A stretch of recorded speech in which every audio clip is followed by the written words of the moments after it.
And yes, you are reading that right. For those of you looking at the modern seat, you see Alex Majlaton on the right. He is playing Dredge this tournament. For shame. I can't believe it. Where are the robots? I think Affinity's a good deck right now, too. But, I mean, I would trust Alex's opinion on this. Certainly. Now, I think I am looking forward to seeing what people select in Modern. Keep in mind, next weekend, we have the year's Modern Pro Tour in Bilbao. So, we are starting, though, with Legacy. So, Bob Huang on Grixis Delver. He's going to start turn 1 with a Gitaxian Probe, and we'll take a look at AJ Kerrigan's hand. It's got, looks to be 3 lands. That's a lot for a Storm Pilot. Yes. 2 Lotus Petals, kind of like lands, with the idea of Storm count. We got a Burning Wish and a Gitaxian Probe. This is a very slow hand. Yeah, it's a slow hand, and also, I mean, there's no targeted discard. I guess we're not going to get Thought Seized here, but I mean, the hand would be very weak to a Thought Seize on that Burning Wish. Yeah, you really just need to hit on the probe. But a very nice top deck for AJ here. He picked up a Cabal Therapy. Yeah, and that's going to be great. You see Bob making Underground Sea and just passing. Now, we're looking at some of the interactions he has here. Look, 2 Spell Pierces in the main to go with the 4 days, 4 Force of Will. Mm-hmm. Daze and Force of Will are not exceptional against particularly Storm for combo decks in Legacy, but they do the trick if you get some pressure going. Look how fast Bob made that decision. AJ started with a Gitaxian Probe, and Bob immediately pulled the shot off that Spell Pierce at it. So the one matchup where that might punish you is if AJ is just playing Belcher and has a made hand otherwise, as he hadn't made his land drop yet. But Bob probably has some insights. AJ has not been known to play a deck like Belcher. AJ draws a Chrome Mox for the turn. I guess also there's a respect then to the top deck to Cabal Therapy from Bob. Yes. Saying, hey, if you get to look at my hand, that Cabal Therapy is a pretty powerful card. Right, yeah, Bob saw the hand, so yeah, just... Yeah, well, he hadn't drawn the Therapy yet, so the Therapy, he's actually playing around AJ's top deck. Right, yeah. It's just, so he knows what he's playing against, and the Burning Wish, it's not doing anything just yet. AJ doesn't have any rituals going on. And it looks like now we will see a card from Bob. Fetching main phase for a 3-mana spell. Perhaps True Name Nemesis. And that looks to be the card, the 3-1 here. There's the clock. It can be dicey to tap this low against Storm, but because you know the hand, and AJ's hand needs a lot of help, this is a great window. Tap out now. Going forward, he'll be able to use probably at most 1 mana at sorcery speed to cast like a Ponder, find some counter magic, maybe a Cabal Therapy. So now Bob is pretty well set up. Ponder here from AJ Kerrigan. And especially if Bob's form of interaction is Force of Will, and I believe it is. I mean, what's tapping out until you have 5 lands, there's really no difference between tapping out and not tapping out. Mm-hmm. AJ doesn't play Daze. You don't have to leave up mana for that. Right. And if you only have 1 piece of interaction, odds are AJ is going to be able to set up, get a discard spell, get your force with that one way or the other, and just combo from there. So you really just need to get your threat online as fast as possible. A difficult Ponder here for AJ, especially on these combo sides against a Delver deck. You want to make the most of this turn because you know that Bob's not going to tap out his mana ever again. Right. If you could get the Force of Will, that'd be really nice. I mean, AJ doesn't have access to Bob's hand at this point in time. His probe was countered, but... well, he's got a Cabal Therapy, and even if he's going to blind call on Therapy, Force of Will's probably the card he'll name. With Bob tapped out, you might name Brainstorm. Ooh, that'd be good. If you hit, it'd be great. Mm-hmm. Therapy. He did name Force of Will, and he gets it. Yeah, so now he's picked up some more cards. You know, he's still sitting on 2 Lotus Petal and some. Find out if he has enough to do something meaningful on this turn. If he's picked up a Lion's Eye Diamond or something to pitch to the Chrome Mox. Yeah, you don't want to pitch Lion's Eye Diamond, of course. Right, yeah, that one doesn't play. But you're set up so you can actually Burning Wish or something you could do this turn, say and empty the Warrens, so you could see him go for that on this turn. You got to look at those cards off the Cabal Therapy. One of them in Bob's hand is a Flooded Strand. I'm going to confirm what the other card was. You see AJ comboing here, Storm up to 2, up to 3 with Lotus Petal, up to 4 with Lotus Petal. Ooh, and he does have the Lion's Eye Diamond. Chrome Mox exiling nothing. And yeah, this might be good. So we see 4 of the 0 artifacts. Storm is up to 6. Ooh, this is So he can get up to 7-8. So he's one shy of a Tendrils win here. So no, spell 7 is Burning Wish. With Burning Wish on the stack, he's going to crack Lion's Eye Diamond. So he needs to storm up to 9 to win with Tendrils, it looks like. I think he's going for Empty the Warrens here. Okay. That'll probably be good enough. Yeah, we look at AJ's sideboard. He does have, well, he has, yeah, the targets are Burning Wish are Empty the Warrens, Past in Flames, Tendrils of Agony, Dark Petition, Cabal Therapy. Probably not Cabal Therapy. He reaches for the Empty of the Warrens here. Right, so it looks like he'll get 16 goblins. We'll confirm. Yeah, that'll close us up in 2 turns. And I'm going to check whether or not Bob has a way to answer them. No. And it was 16, and Bob does not have a sweeper in the main. So, game 1 here goes over to the team on the left. It is AJ Kerrigan with Storm picking up the game win. Yeah, Forked Bolt, not quite good enough. Nothing like a main deck is at Staticaster. So things should change going into sideboards, but AJ quickly takes that in game 1. All right, well, those players are going to sideboard. We have a lot of matches, and we'll get back to this match after a word from our sponsors.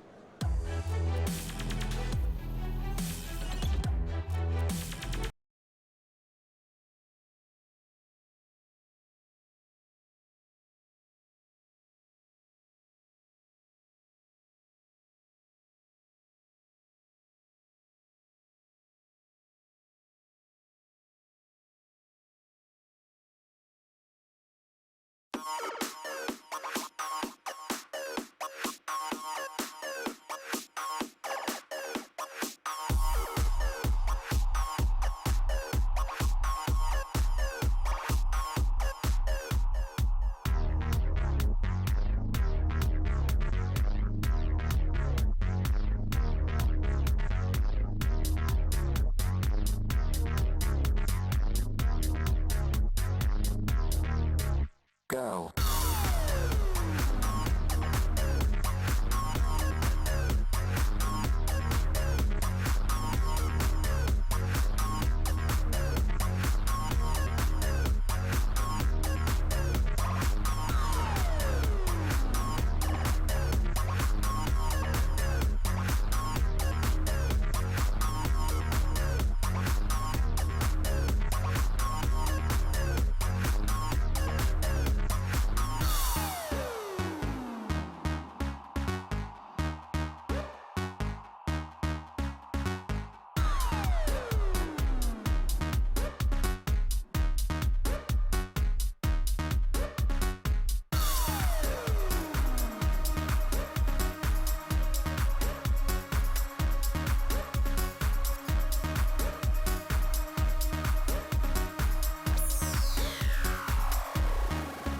Go.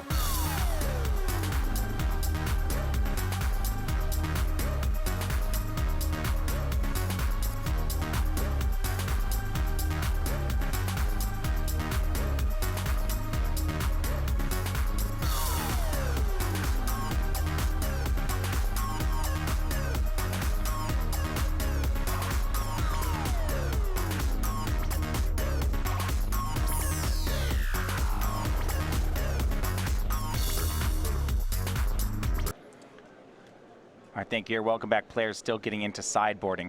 And Ryan talked about how things might change. The Delver player actually down a game here once we go to sideboard. Delver's a great deck. What are the options he has to fight against AJ Kerrigan's Storm deck? So the full sideboard, we have 3 Cabal Therapy, 2 Surgical Extraction, 2 Diabolic Edict, 2 Pyroblast, 2 Ancient Grudge, a Dismember, a Price of Progress, and Is It Staticaster, and a Pithing Needle. Once you see Burning Wish and Chrome Mox, that actually just makes a lot of sense to bring in Staticaster. I'm saying we certainly would have helped him that game. Yeah, this is a deck that's going to go for Goblins more often than some other builds of Storm, so they'll cover Empty the Warrens. Pyroblast is actually pretty good against Storm. You want to hit their cantrip spells early. Frequently, they need a Brainstorm to resolve to actually make their hand. So Pyroblast is pretty good here. Cabal Therapy is the best card in this sideboard. Okay. And then there's some argument as to the efficacy of Surgical Extraction. Yeah, that was the one I was going to ask about. You're going to see players waffle pretty widely on if this card is good or not. My consensus is that it's not good enough for this matchup, and he has so many other good options to reach for. I think he has enough coming in that he doesn't have to go for Surgical. Frequently, I think you only board it in if you have a bad card in your main deck that you really need to get out. Another game result in here on the standard table. More good news for the team over here on the left. Abe Stein takes game 1 over Frank Skarren. Abe has sleeved up mono black aggro this weekend. That's the Frank Skarren special. He should know how to beat that. Now Frank on Sultai Energy. This is all the team of Huang, Majlaton, and Skarren. I love all 3 players. Their deck choices, well, not for Bob Huang, but for the other 2. Surprised to see what they've registered. Yeah, definitely. So Bob on the play here for game number 2 starts off on Delver of Secrets.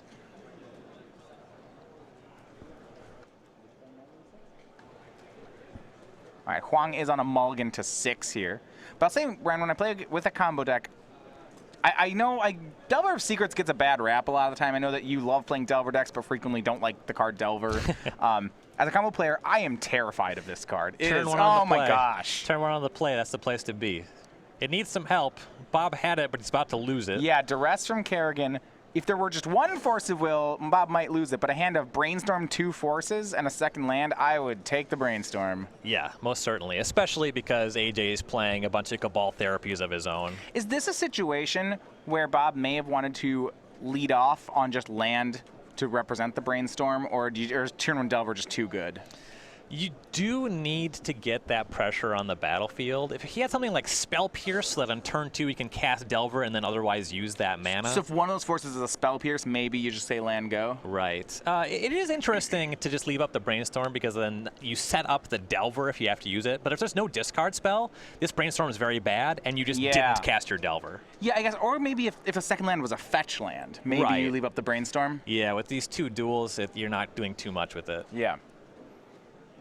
And it looks like AJ actually thinking about this one, whether or not he wants to just take 1 of the forces. If you take 1 force, you've still left over a full Force of Will, and then there's just a Brainstorm available if that's not what Bob wants to do. Yeah, he's going to take 1. Now, here's my read on this, Ryan. I think AJ has another duress. That's like the only way this play makes sense. Sure, yeah. And I'm not even sure it makes sense then. Right, you have duress, you don't have therapy. It starts to make a little bit more sense. When you just have the Force of Will and you're taking you have 2 Force of Wills Brainstorm, you take Brainstorm, then there's just Force. If you duress again, you do put some pressure on Bob to find another blue card. He's not guaranteed to do that. Yeah, here's my issue. So you see Bob draws no turn, he draws Deathrite Shaman, so Delver doesn't flip. He can make Deathrite Shaman, leave up Brainstorm. Even if AJ has a second duress and he casts it, Bob will just Brainstorm in response. He might hide all his, the duress might whiff. Right. By casting the Brainstorm, you at least don't get duressed off of that. Right. He probably, depending on what he finds with the Brainstorm, you might just leave the Force of Will in hand because he can't convert it anyway. But if he finds like a Spell Pierce and leaves that on top, that's very bad for AJ. Right. I still wanted to take the Brainstorm here. I agree. So Deathrite Shaman joins Delver of Secrets. So that's enough pressure for Bob. Now he just needs to hold AJ off for a few turns. He just wants to run things like Spell Pierce, maybe Cabal Therapy off the top of his deck from here. All right, and here's that second duress. We suspected AJ has it, and now Bob will Brainstorm in response. Maybe he draws land, Gitaxian Probe, Delver. So right now he can he can put back the Force of Will in the Probe and just show, yeah, I got a Delver and a land. Nice duress. Then he's off of the Force of Will for some time. Yeah, there's some punishment for it. It's an interesting spot because none of these options are actually particularly good. He's kind of just hoping that AJ doesn't have a fast combo no matter what he does. Right, he's Brainstorm locked is the issue, right? There's no fetch land here. And so he's gonna make the duress whiff. That's a win for Bob. Mm-hmm. And he also gets to put 2 instants on top so that when he casts this next Delver, they're gonna flip in sequence here. That's great. Yeah, and so I said, okay, you can see my cards. There's still some chance that Bob is dead on this turn. Yeah, I mean, Storm's a great deck. There's nothing that he could have done about that, of course. No. And with AJ casting spells, that's not a good sign. All right, Chrome Mox pitching Infernal Tutor, Lotus Petal, LED, Infernal Tutor. Okay, well, this is Storm all the way up to, I believe, 5, getting Empty the Warrens. We got Bob's Brainstorm, too. 6, okay. AJ's going fast. Hold. Is that 7? All right, so we have the 4 cards, the 5 cards in the graveyard. Yeah, it looks like it's 8. That's Bob a lot. will flip into Insectile Aberration. Now, can Bob survive this? Maybe. He's got, I don't know, Death Ray, probably still not enough. Deathrite Shaman can block. So he's drawing Force of Will, and the next card is Gataxian Probe. I don't really want to cast. The live draw in his deck is a Static Caster. Yeah, he can't just race it. Yeah, there's no way he's winning the game on that front. Well, I was thinking if there's a bunch of creatures in the graveyards, maybe Bob can block and gain life. There's but zero. There's zero. Yeah. So. Also, Bob doesn't have any green mana. Just letting you know, couple problems. We are aware of the resolution issues right now. We're working on that as soon as we can. Thank you for being patient with us. We want to get you a crisp look at those Cedric Phillips Goblin tokens.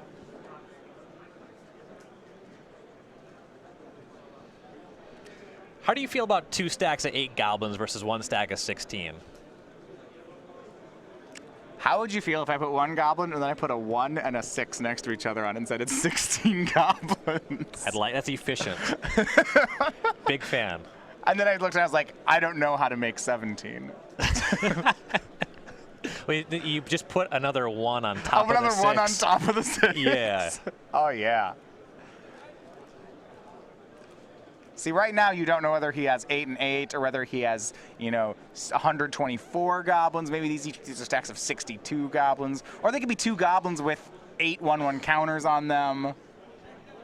Any of these things. You just don't know. Equally as probable. I think the only way we can do it is we need to get 18 physical tokens and just cover the battlefield with them. That's a good way to do it. It's the only way. That's the number of tokens where actually representing all of them is actually harder to track. I think my favorite moment a couple years ago on the SCG tour was having in a Johnny Ultimate where you get cats equal to your life total.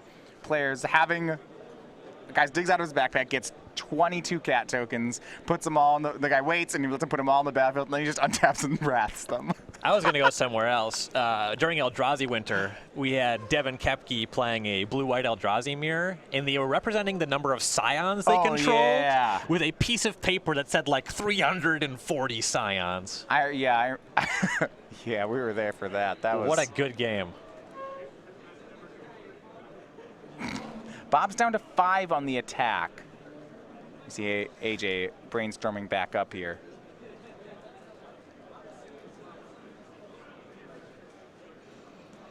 There's only a small number of things that AJ could possibly have to fade. It's at Static Casters, the most common, and that's the one that Bob has.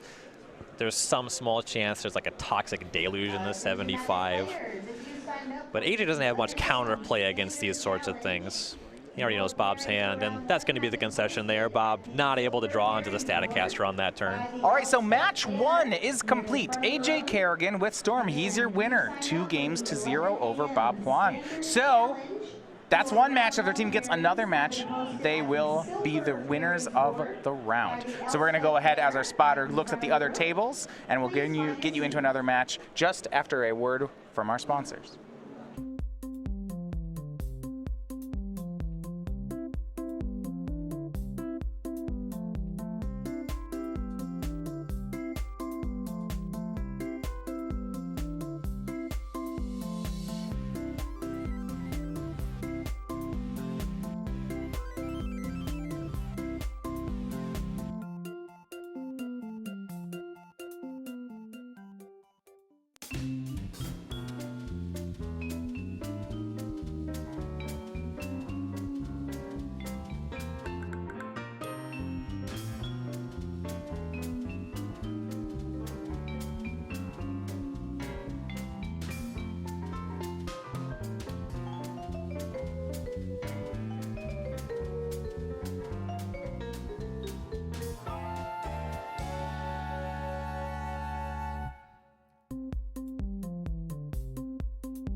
All right, and we are back here. We're going to go over to the match between Frank Skarren and Abe Stein.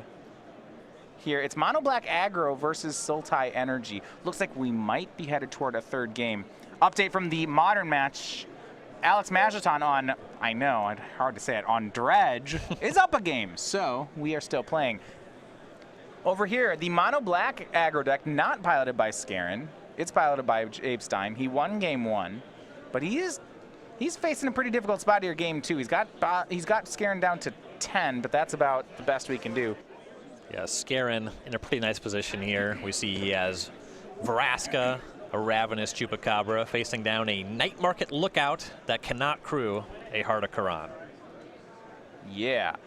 So this Mono Black deck, I feel like we're going toward a third game here. Yeah, I think you can make the argument that none of the individual cards in Mono Black are remotely comparable to the Scarab God that Frank Skarren is currently resolving. Yeah, so once you got to the point where you have Ravenous Chupacabra and Scarab God from Skarren, he's turned the corner. You also see cards like Deathgorge Scavenger in Frank's graveyard. That one's out of the sideboard as part of his anti-aggro package.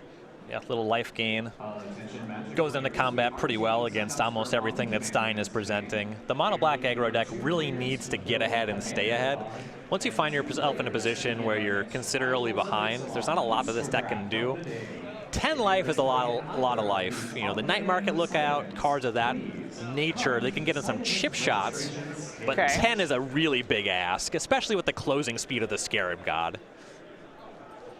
There's going to be a few things that Skarren's going to be able to bring back from the graveyards as 4/4s. That's going to take some chip shots in the upkeep. Okay. In the game, you see Stein's had enough of it. He's not interested in trying to play through that. All right, so that match is going to even up at 1 game apiece. And I do want to go ahead and look at their sideboards here if we have a second. But we did see... All right, we may not actually be able to get... We have them here. We can go ahead and read about them. So... For Frank Skarren's side, he's got Moment of Craving, Vraska, Deathgorge Scavenger, Lifecrafter's Bestiary, Essence Scatter, Negate, and Duress all available. Moment of Craving is a slam dunk against decks like this. It destroys basically all these creatures. You see how the Vraska was in there. He's going for more of an attrition plan. Having that at the top of curve makes some sense. And the Deathgorge Scavenger allows him to kind of tie everything together. Great drop in the middle of the game. If there's already a creature that's been destroyed, say by a Fatal Push, you gain 2 life on the spot when you get to attack, and when it enters the battlefield as well. Now on Abe Stein, Mono Black Aggro, it's going to be a good deck out of the gates. It's got a good proactive plan, but when your mana base is 16 swamps, 4 if near dead lands, oftentimes the knock against these kind of decks is you don't have great sideboard options. Nope. We have some Duresses, 4 Duresses, 4 Kitesail Freebooter, 3 Moment of Craving, a Vraska's Contempt, an Aethersphere Harvester, and 2 Gifted Aetherborn. Okay. Aetherborn's fine, just because it has Death Touch. It can attack through some of the larger creatures that Skarren's presenting. It's not very exciting. You can duress a deck like this. It doesn't get you very far. Some of the best cards in Skarren's deck are just as creatures anyway. Right, so do you want to board in something like Vraska's Contempt to hit his mid-range threats? It's kind of playing Frank's game. Right, there's a lot of that going on there. You can Contempt a Scarab God, but how far does that really get you? When you're on the play, you can leverage that a little bit more. That can be a positive tempo kind of move for you. Right. Probably wasn't in on the draw. There's been a little deliberation with the team here. Maybe that's something that Stein's looking at on the play instead. You do want to have answers to Deathgorge Scavenger. Certainly can't just let Scarab God exist on the table. You have to close the game within a couple of turns once that one hits. So I want to look at Frank's deck. We saw Sultai Energy 3rd place last weekend, piloted by Dan Jessup. And Frank's actually changed out a fair number of things here. There were Bristling Hydras originally in, I guess, I'm going to pause. Those are actually still in Frank's deck. So this is, I was going to say it's a lot different. See, not as much. Yeah, he just put them in, he hit them from us here. You know, Botanical Sanctum, Blooming Marsh, Bristling Hydra. You know, that just makes sense. He's got Fetid Pools up in his spells column, too.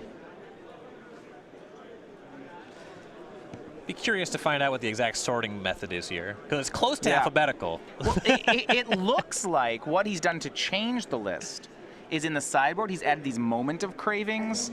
This is the 2-man, 1 and a black. Target creature gets -2/-2 until end of turn, gain 2 life. If you look at the results of the Classic last weekend, this card is good against almost all successful decks. I definitely want to play against Mono Red, and you know I wasn't planning to beat Mono Black, but now that I'm playing against it, I'm pretty happy to have him in my sideboard. Also, you want to talk about Jim Davis's Blue-White Auras deck that he's written about for StarCityGames.com. One of the best cards in that deck is a Danto Vanguard. And having Indestructible? A clean answer to that is really nice.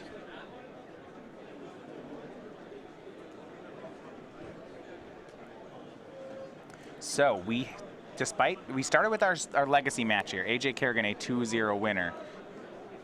But it's looking like the team of Huang, Majlaton, and Skarren may rally. They've gotten the last 2 games, wins by Majlaton and Skarren. Now, you're going to want to stick around. This all day today, we are going to be announcing the biggest thing on the SCG Tour this year. It's SCG Con. It's taking place at the Invitational. It is the Star City Convention. We will be telling you all about it after each round today. And yes, there are that many different things happening at the convention. Oh yeah, it's going to be a great weekend. A lot of juicy details coming down the pipeline. Yeah, this is one of the more exciting things. I personally am really happy to be able to announce this. To share all the things that are going to be happening. Yeah, it's going to be a sweet weekend. Yeah. Attention Magic players, Tim Akpinar, please report to customer service. So, Abe Stein back on the play, game 3. Mono Black aggro, we don't see too much of this deck, and it's been around, but never really more than 1% of the meta. Do you think there's a reason why it would be resurging right now? I think it's just because the deck, it's harder to prepare for. A lot of the things that you do that beat the mono red aggressive deck, this deck has some outs too.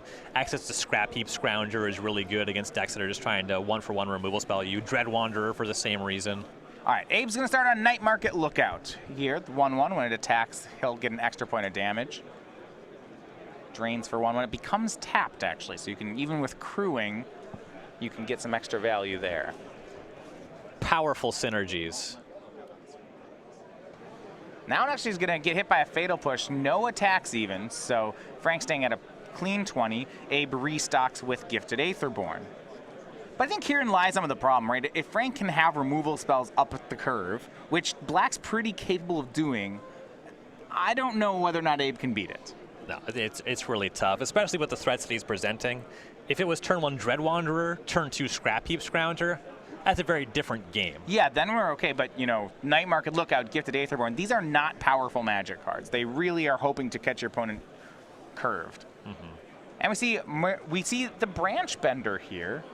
Branch Walker, Merfolk Branch Walker, 2/1 here, draws a Botanical Sanctum for Frank. He actually wanted to miss on the land so that he could get trade in front of the Aetherborn.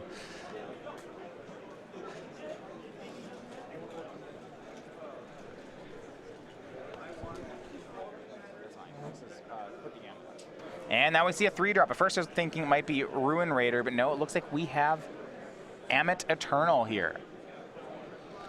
This is another spot where I think he's kind of missing on his curve. You would have really liked Rune Raider, get that free extra card. He is not playing Rune Raider. He has gone with 4 Amit Eternals. Then I guess he wouldn't have liked Rune Raider. Yeah, no, I mean, I normally see that Rune Raider as the 3-drop of choice in these black decks. Now, Amit Eternal, we saw back in Cincinnati a while ago, right when Amonkhet came out, we had Black-Red Aggro by Jackson Hicks go pretty deep in the tournament with a 4 copies of this. I haven't seen anyone play it much on the tour since then. No, there's a lot of downside on this card. When you're on the play and you can effectively leverage it, it can be very impressive.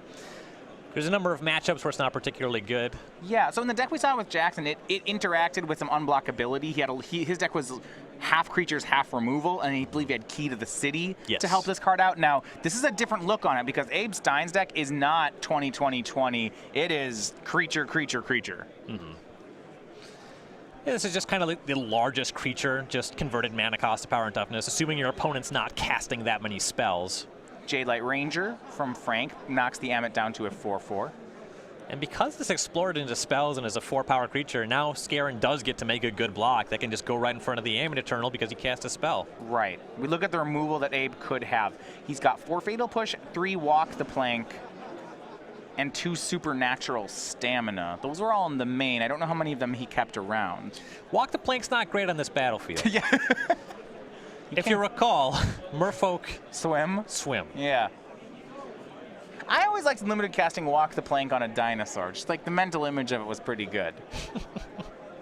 Your boat's tipping over, but that dinosaur's walking out on a plank. All right, Ammon Eternal, blocked by Jade Light Ranger. This is a trade Frank's all too happy to make. I want to see whether or not Abe has the stamina. He does not. They trade. He's got to get through that Ranger at some point anyway. Yeah, and I guess he has to convert the Ammon Eternal right away because it's just going to get smaller if he lets Frank untap. Right. And he gets through with that Afflict. Yeah, so it takes 3 on the Afflict. Got 2 more damage off the Gifted Aetherborn, and he'll make Heart of Kiran. Once again, we see him with the Heart and a creature that cannot crew it, so he's going to need a follow-up to convert that. Very powerful card, and Scrapheap Scrounger, one of the better cards in Abe's deck. He just hasn't been able to present one just yet. We're getting to the point where Skarren could potentially start casting Scarab Gods. All right, a swing and a Fatal Push. And we see Deathgorge Scavenger from Skarren. I was a little surprised to see Fatal Push used there by Abe. Not that the 2-1 just didn't seem to matter. Yeah, that was very aggressive use. It looks like his hand's just full of removal spells. Yeah, now we found something that can walk the plank, and it's a dinosaur. Excellent. Swing by Gifted Aetherborn. Frank might trade. He's thinking about it for sure.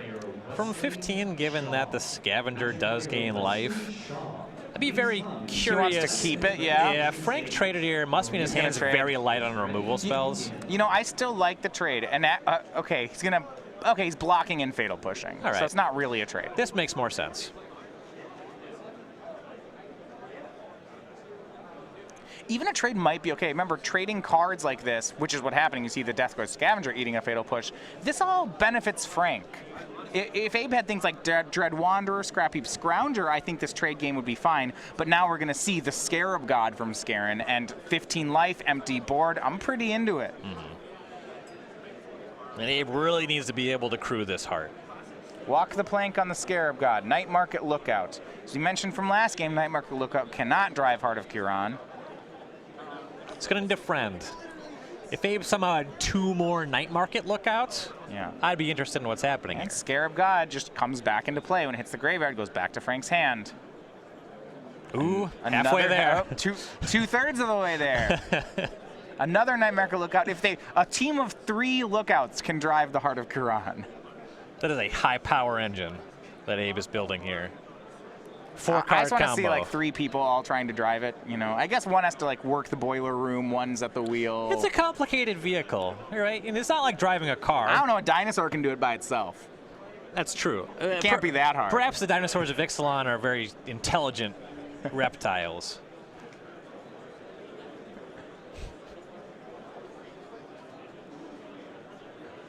But now Frank has untapped with Scarab God, and that does not usually end well for your opponent. So Jade Light Ranger enters the battlefield again, draws 2 cards off exploring. This is reasonable. 4 mana for a 4/4 that draws 2 cards. I would say is above the curve. Yeah, I'm pretty into play that. Also lets you scry 1 and your opponent loses a life every turn. Scarab God also just has good attacks if Skarren's so inclined this turn. I want him to use it on Abe's Ammit Eternal so that we can put this Eternal counter on Ammit Eternal. That would be cute. Just reiterates.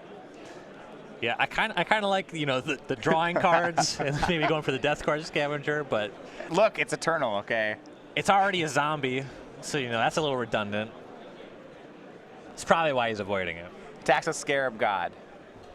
Also, when you eternalize the Ammit Eternal, you're making it smaller.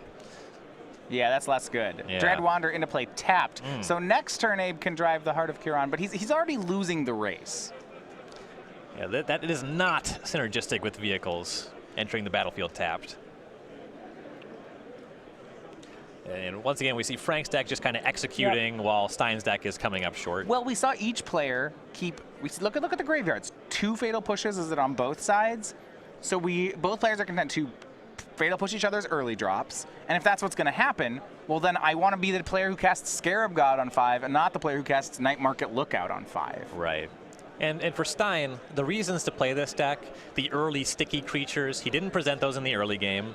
And you do a Heart of Quran that he's never been able to crew. Yeah. You're seeing kind of the worst case scenario for the way that this deck performs. Well, yeah, you're playing cards like Night Market Lookout. I mean, eventually you're going to run into the problem that your commons are not as good as your opponent's mythic rares. Funny how that works. Yeah, I mean, they may be more efficient, but heads up, they don't, and that might not even be true. They cost less mana. I don't know if they're more efficient. And here's Chupacabra. That's going to shoot down Dread Wanderer. Abe does not have a 4th land. Can't get back Dread Wanderer just yet.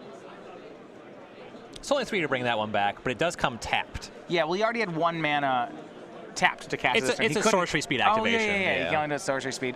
Yeah, so either way, he's denying the Heart of Quran activation again. Right. Love the swamp spread by Stein here. I'm into it. And here's Vraska's Contempt for Scarab God. That is the clean answer, but it may be too late already. Abe is down to 8 right now. And Skarren's just playing 4 Scarab God, so we'll see if he has another. Moment of Craving shoots down another Lookout. Yeah, just with what's already going on in the battlefield, Skarren's still just very far ahead. See both players taking up 2 life points. Both Vraska's Contempt and Moment of Craving have life gain attached to themselves as removal.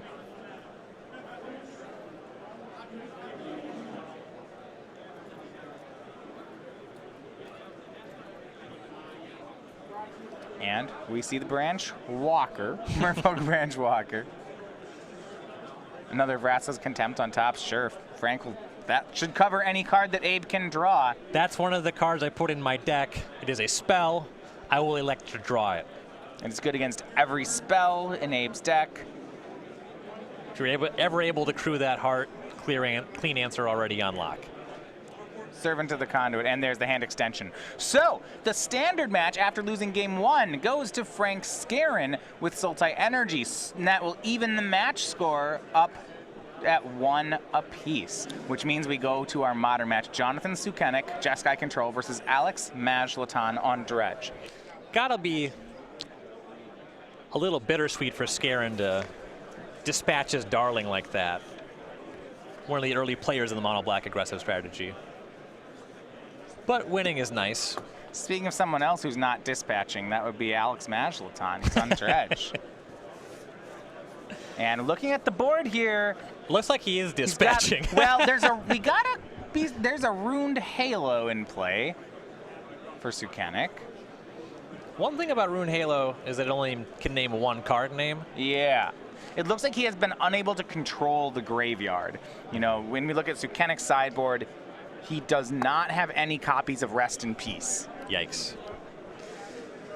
If you get enough Ruined Halos, you can answer this, but we see multiple card names here. We have Prized Amalgam, Bloodghast, Stinkweed Imp, Narcomoeba, even a little Golgari Thug hanging out in there. Yeah, you're looking at ways he can permanently answer. So Dredge's threats continue to recur.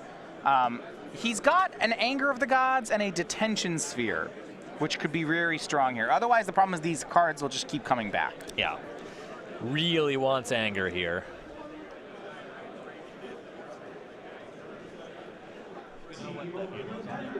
Time in the round. Active player plays finish your turn and proceed to 5 additional turns. If your team has already won. This could still be the kind of game that a Conflagrate could deal a lot of damage in. Yeah.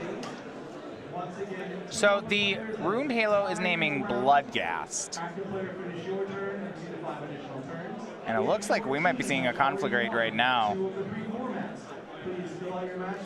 Dealing a little bit more damage than Bloodghast does. Yeah.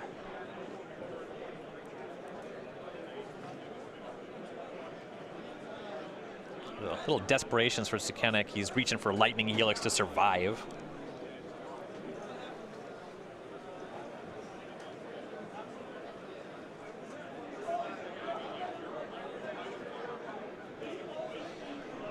And That was the anger turn, so you're going to pick up Scalding Tar, and he has at least a Serum Vision, so we can try to dig for it. Yeah, you see some of these control cards, Logic Knot. The problem is if he hasn't, whether or not he has another redraw. So Serum Vision sees him 3 cards on the following turn, but if he needs it right now, then Serum Visions is just a blind cantrip. Right. And Jonathan might be up with something. You see him cracking Scalding Tarn prematurely. Either that or he's really a blind drawing and he's getting 1 fewer card in his deck. Here's Serum Visions, draws, not a red card, not a red card, not a red card. Okay, both to the bottom. He had the option to find something like Detention Sphere on this turn and have Anger next turn, theoretically. I believe he has Think Twice in hand. He's got 2 in the list, but he's actually passing, so we'll see what he's up to. He's got a plan. Does he have like a Terminus in his deck? Is he trying to think twice into Terminus? No. No, okay. That would have been exciting.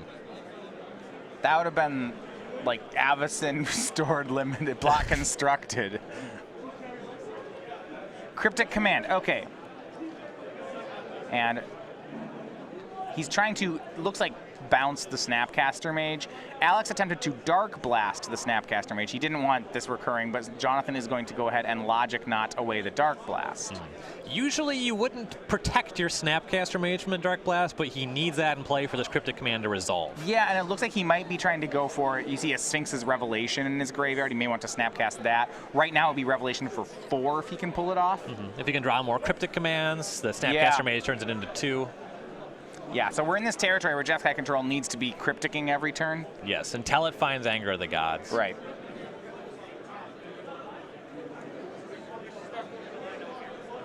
The players have to start getting a little bit concerned about time.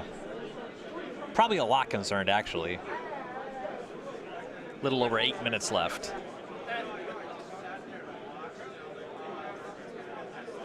A Johnny Vengeance, Celestial Purge, and that Snapcaster Mage are the cards in Sukenik's hand. It's got, looks like 1 more. These are the sort of things that do pretty good work if Majlaton has very little going on. Yeah. They're very low value at this point in the game. Yeah, Think Twice is the 4th card. So here's Snapcaster Mage. It's going to target Serum Visions. Serum Visions, draw. Secure the Wastes was the draw. 2 scries to the bottom. That's like a Time Walk. Yeah, that could do something. There's a lot of flyers for Majlaton, though. Yeah, well, let's see. We have the 4 damage of flyers on the top, plus a 5th one in that stack, so 5 damage from flyers. Depending on whether or not he's got Conflagrate going, we'll see. Here's a Think Twice from Sukenik, main phase. He was still trying to hit that Anger, but he missed. We'll play a land. And he may need to not... Yeah, he can't flash it back anyway. He wouldn't have the mana to cast Anger if he hits it. And if Majlaton has or can find another Conflagrate, he'll be able to do a lot of damage with that very quickly. Yeah, that should be lethal. You see Alex actually hanging on to cards in his hand. Yeah, Life from the Loam fills up the hand real quick. Ooh, and there is a Conflagrate flipped off that Loam, so that should bring him up to 6 cards in hand. 5 damage from flyers, 6 cards in hand, he's short. He can go for it in force action, or he can wait until next turn with Life from the Loam. He'll be able to get in 3 more points. Right.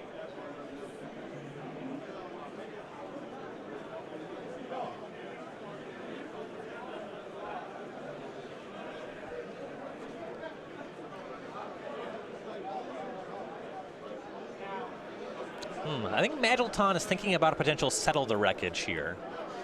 It makes a lot of sense to attack with all the creatures unless Sukenik has exactly Settle, but he does line up. Secure the Wastes. No, he does not. He doesn't need to play around Secure the Waste. I'm saying if Sukenik maybe had a Settle the Wreckage. Oh, okay. Have we seen that in Modern? Some small number. Okay. I don't know if it's stock, but Sukenik is not generally known for playing exact stock. Yeah, and he doesn't have it. So, game and match. We'll go over to Alex Majlaton. So it's the team of Huang, Majlaton, and Skarren. They are your winners round 1. Despite actually the 2-0 loss over in Legacy, Bob's teammates are able to carry him for this one. Yeah, kind of funny how that lined up, but the matchups for both the Standard and the Modern player there did look very good for their team. Yeah, so some great Magic already here. Now, I'm just gotta say with Alex Majlaton, a great Magic player, specifically in Modern, but what are your thoughts putting down Affinity, a deck that I'm hearing a lot of pro players right now say top of the meta going into the Pro Tour, and he's playing Dredge, and that's a deck that you know, I think it's actually on the downswing. I think that is kind of the primary incentive to actually make that switch, right? The less prepared people are for Dredge, for example, Jonathan Sukenik not having rest in peace, the better Dredge is able to perform. So it's kind of a metagame call there. Even if you have this one deck that you always play, throwing a curveball can be very beneficial. Yeah, and I guess that's got to feel rewarding for Alex Majlaton. Jeskai Control is typically a matchup where Affinity... It's like Affinity's worst matchup. Yeah, so he's like, you know, got to walk away being like, 2-0 Jeskai, feeling good about my deck choice. Yeah, like they just have good cards against you in a reasonable Game 1 matchup, and then they frequently have Stony Silence for Game 2. Or like Wear Tears that they snapcast. It's really gross. Right. All right, so we are going to start our announcements here. This is SCG Con, so this is happening at the end of Season 1 in Roanoke, Virginia. So this is happening on Invitational Weekend. Now, in the past, we've had the Invitational, so the 3-day tournament. We know you guys like to come out for that, but what we were finding over the SCG Tour is that the other things going on that weekend, we want to have a ton of reasons to come to the Invitational Weekend, and we're going to throw a whole convention. So we're going to talk about the different parts of the convention all day here. So the first thing we want to announce is that we will be having a cosplay contest during SCG Con with actual cash prizes. We know that the MTG cosplay right now, really one of the things that has picked up in the game in the last 2 years. We want to be able to support cosplayers, both with a place where they can display their cosplays, and we figured to actually have actual cash incentives. Yeah, it's been picking up a lot. You see some really cool costumes come out of this, and that's kind of the hallmark for a lot of people of things like Comic-Con, so making it feel a lot more like that. Yeah, and especially now that with Rivals of Ixalan out, you know, we have more dinosaurs you could cosplay as. My favorite cosplay I've ever seen, somebody showed up to Comic-Con dressed as the convention center. They that's just cool. built it and turned it into a costume. There's some cool ideas for Magic cosplay. The well is very deep there. Yeah, especially anything out of Rivals, I think you get an Angrath one going. I don't think I've seen any of that yet. Angrath's really cool. There's a lot of vampires that they just wear cool costumes, like their fancy dress is really interesting. I'd like to see like an Elvish Visionary cosplay, maybe like Smuggler's Copter. Maybe not that one. But. All right. There's a Smuggler's Copter. I like to see like the mechanical cosplays. If it actually like moved, like they had like functioning parts. I like some of the Innistrad ones. I could get behind a tricorn hat. You know, it's not that different. Sure. All right. So that's going to be it for round number 1. But with these team events, you know, we have a lot of Magic and very short breaks. So we're gonna take a break as they pair up the round for round number 2. But join us when we come back. It's going to be round number 2 of the Philadelphia Open. Bringing friendly competition and exclusive prizes to stores worldwide, Game Night features a Krogan Crusader tokens and pins all throughout December.